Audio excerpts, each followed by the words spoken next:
Ayolah ikhwah, azakumullah. Alhamdulillah, kita bersyukur kepada Allah Subhanahu wa taala atas segala nikmat yang Allah karuniakan kepada kita, nikmat Islam, nikmat iman, nikmat sehat, nikmat afiah, nikmat dijauhkan oleh Allah dari berbagai macam malapetaka, nikmat diberikan hidayah di atas Islam dan sunnah. Ini merupakan nikmat yang paling besar yang wajib kita syukuri. Atas semua nikmat yang Allah karuniakan kepada kita, maka nikmat yang paling besar yaitu nikmat Islam dan sunnah. Kita diberikan hidayah di atas Islam dan kita diberikan hidayah di atas sunnah Nabi sallallahu alaihi wasallam.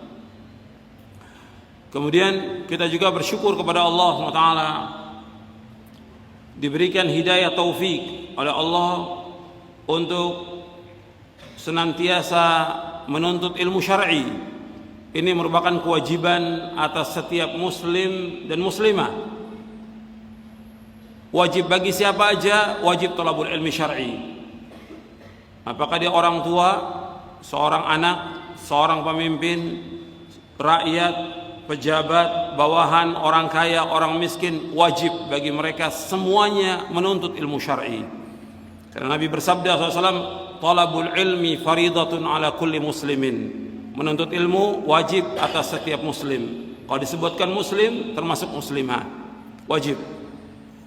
Kemudian juga menuntut ilmu ini harus kita lakukan terus sampai kita diwafatkan oleh Allah SWT. Nggak boleh berhenti. Nggak ada dalam Islam berhenti nuntut ilmu, nggak ada. Sebagaimana juga tidak ada bagi kita berhenti ibadah, tidak ada. Ibadah terus sampai mati, nuntut ilmu juga wajib kita tuntut sampai kita mati. Bapak Allah berfirman di akhir surah Al-Hijr, wa'bud rabbaka hatta ya'tiyakal yaqin. Beribadahlah kamu kepada Allah sampai datangnya al-yaqin. Maksudnya al-yaqin al-maut, datangnya kematian. Nuntut ilmu termasuk ibadah. Maka kita wajib untuk terus menuntut ilmu syar'i sampai kita wafat. Dan nuntut ilmu ini jalan menuju sorga. Kalau orang tanya, kenapa kita selalu dan senantiasa menuntut ilmu syar'i? Karena ini jalan menuju sorga. Karena kita hidup diciptakan oleh Allah untuk ibadah, dan kita ingin dengan ibadah ini kita dimasukkan oleh Allah ke dalam sorga. Tujuan hidup seorang mukmin dan mukminah sorga, bukan dunia. Nabi bersabda SAW, wa man salaka tariqan yaltamisu fihi ilman sahhalallahu lahu bihi tariqan ilal jannah. Barang siapa yang berjalan untuk menuntut ilmu, maka Allah mudahkan jalannya ke surga. Hadis ini sahih, diriwayatkan oleh Imam Muslim dan yang lainnya dari sahabat Abu Hurairah radhiyallahu an. Barang siapa yang berjalan untuk menuntut ilmu, Allah akan mudahkan jalannya ke surga. Ikhwani fid din wa akhwat fillah, azakumullah. Majelis ilmu merupakan taman-taman surga. Majelis ilmu merupakan taman-taman surga. Makanya ketika kita berada dalam majelis ilmu, kita ada jaga adab-adab. Ini taman-taman surga. Kata Nabi SAW, idza maratum bi riyadil jannah farta'u. Apabila kamu melewati taman-taman surga, kamu duduk di situ. Apa taman surga? Hilaqul dzikr. Halaqahnya zikir yang diajarkan Quran, diajarkan sunnah Nabi sallallahu alaihi wasallam. Hadis ini dihasankan oleh Syekh Al-Albani dalam silsilah hadits as-sahihah dan juga yang lainnya. Jadi hilaqul dzikir, halaqahnya zikir yang diajarkan Quran, diajarkan sunnah, diajarkan tentang hukum-hukum Allah, itu namanya halaqah zikir. Makanya kita disuruh untuk bertanya kepada ahlu dzikir. Ahlu dzikir maksudnya ahlul ilmi. Fas'alu ahla dzikri in kuntum la ta'lamun. Tanyalah kepada ahlu dzikir, maksudnya ahlu dzikir yaitu orang yang berilmu, jika kalian tidak mengetahui. Karena itu kalau kita berada di halaqah dzikir yang kita berkumpul di sini dalam rangka mengkaji ayat-ayat Allah dan hadis-hadis Nabi SAW, maka jaga adabnya. Dengarkan baik-baik. Antum pertama kali perhatikan semuanya, baik bagi saya, bagi antum juga. Pertama kali harus ikhlas karena Allah. Tanpa keikhlasan gak ada manfaatnya semua kedatangan kita. Tanpa keikhlasan antum datang ke tempat ini gak ada manfaatnya. Semua panitia tanpa keikhlasan gak ada manfaatnya. Itu ingat tuh. Kita diperintah oleh Allah untuk ikhlas karena Allah, bukan untuk mencari sesuatu. Kita ingin mendapatkan ilmu yang bermanfaat, kita ingin faham tentang agama, kita ingin mengamalkan agama Islam dengan benar. Maka pertama kali harus ikhlas karena Allah SWT. Allah berfirman, "Wa ma umiru illa liya'budullaha mukhlishina lahuddin." Tidaklah mereka diperintah melainkan untuk beribadah kepada Allah dengan ikhlas karena Allah. Allah juga berfirman dalam surah Az-Zumar, "Fa'budillaha mukhlishan lahuddin." Dalam beribadah kepada Allah dengan ikhlas semata-mata karena agamanya. Ikhlas ini dasar.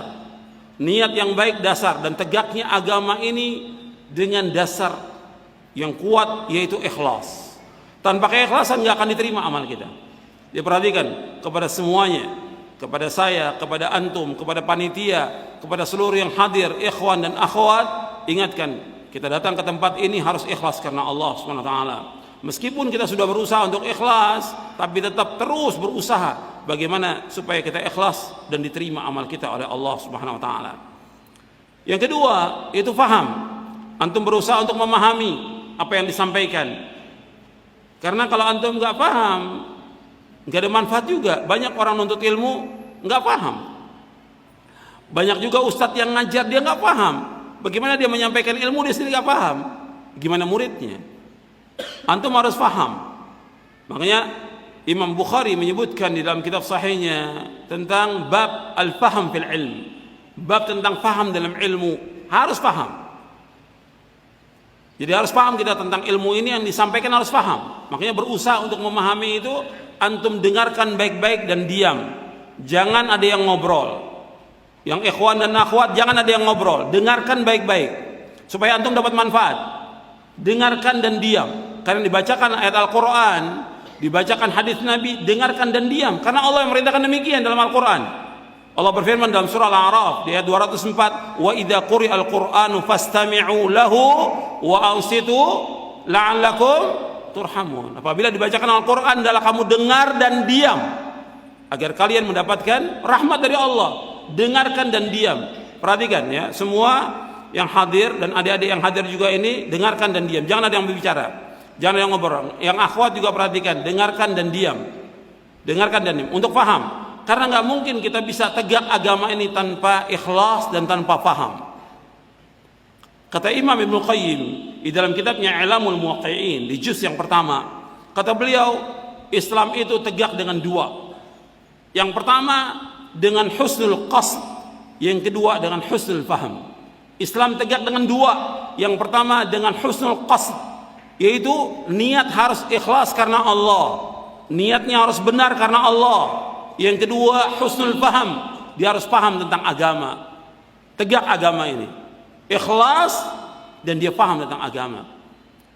Kalau dia paham tentang agama, dia wajib mengamalkan agama itu dan dia menyampaikan agama kepada umat dengan benar, dengan ikhlas dan dengan pemahaman yang benar.